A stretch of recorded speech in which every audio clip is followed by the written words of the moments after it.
Posible nga ba na bumalik itong si Calvin Abueva next conference dito sa Magnolia Chicken Templados Hotshots?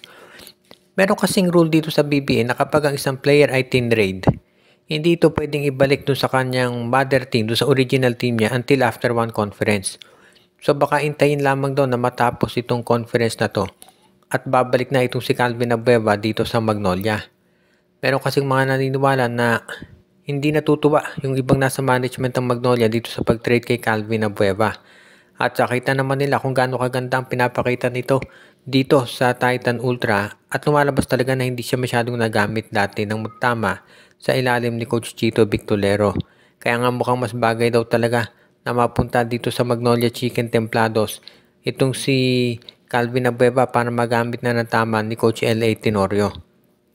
Siyempre dahil maganda nilalaro ngayon ni Abueva, medyo mataas na yung trade value niyan. So ang baka maging kapalit ni Abueva ay itong si Rom De La Rosa. Wala namang magugulat kung sakaling gawin ng trade na to dahil nagkaroon na ng trade before itong Titan Ultra at ang Magnolia kung saan nakuha ng Magnolia si Chris Kuhn kapalit nitong si Aris Dionisio. Kaya nga nasisiguro natin na isa to dun sa mga bagay na pag-aaralang mabuti ng Magnolia ngayon kung paano nila makakakuha rito si Abueva. Sa tingin ko yung Abueva for De La Rosa trade pwede na yung straight up na mangyari at hindi na kinakailangan pa ng additional pa na mga draft picks na idadagdag. So good news talaga to para dito sa Magnolia Chicken Templados kung sakaling ito ay matuloy. At sigurado naman tayo na magiging mas mabilis ang paghahanda dito ng Magnolia lalo na at alam natin na ready na sila mag-compete para sa championship. So sigurado na kapag bumalik na to si Calvin Abueva, magiging maganda na yan para dito sa lineup lalo ditong Magnolia Chicken Templados Hotshots na nagre-ready na sa ngayon. Napag-uusapan yung pagre-ready, ito nga bang Converge Fiber XS ay ready na nabitawan itong si Mikey Williams at dali na dito sa Barangay Ginebra. Isa yan dun sa mga pinag-aaralang mabuti ngayon ng management ng Converge lalo na at gusto na nilang matapos yung kwento dito kay Mikey Williams. At kung magagawan nga nila ng paraan yan at matitrade na itong si Mikey para naman dito sa Barangay Ginebra, sigurado na good news yan dito sa Converge kahit sino pa man yung makuha nilang kapalit. Let's say ang ibigay ng Ginebrang kapalit si Nards Pinto o kaya itong si Jason David.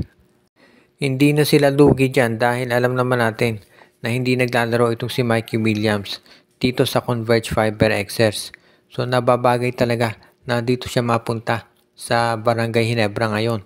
At kung ikaw naman itong Converge, at least may makukuha kang player mula dito sa Ginebra na pwede mong magamit.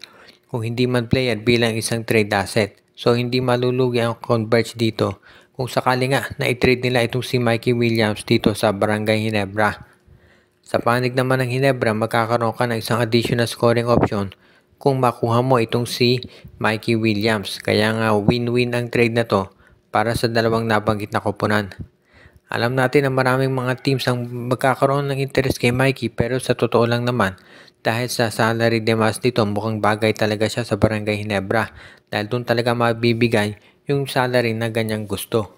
Kaya nga if ever itong Converge ay tuloy itong balak na pag-trade kay Mikey, sa tingin ko magagawa nila ng paraan yan at mas maganda nga sa Ginebra na to dalhin dahil ang Ginebra naghahanap ng isa pang point guard na pwede nilang magamit talaga. Kaya sa tingin ko okay na okay itong si Calvin Abueva, itong si Mikey Williams para magamit talaga itong Barangay Ginebra at mabigyan sila ng additional na mga option.